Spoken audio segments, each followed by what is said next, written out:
আমাৰ ঘৰৰ কামিলা মানুহৰ কেৱল মাত্ৰ এয়া নমুনাহে দেখুৱাইছোঁ আপোনালোকক।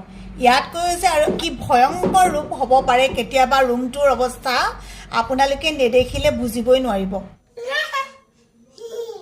আৰু কি আছে বস্তু কোৱাচোন?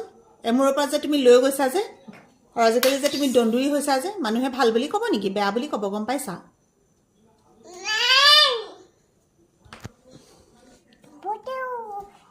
এইবোৰ কি কৰিলা? সেইবিলাক যে গোটেই বস্তু আনি যে ইফালৰ পৰা সিফালে বেয়া কৰিলা যে, সেইবিলাক ভাল মানুহৰ কথা নেকি? বেয়া মানুহৰহে কথা এইবিলাক। ঘৰটো চিজিল কৰি থ'ব লাগে, ধুনীয়া কৰি থ'ব লাগে। ফণী আকৌ মুখত লৈছা কিন্তু। আপোনালোকৰ ল'ৰা ছোৱালীবোৰ এনেকুৱা হয়নে নহয় ক'ব নোৱাৰোঁ। আমাৰ চেংনাং যে এনেকুৱা হৈছে নহয়, 1 ছেকেণ্ড এনেই নাথাকে।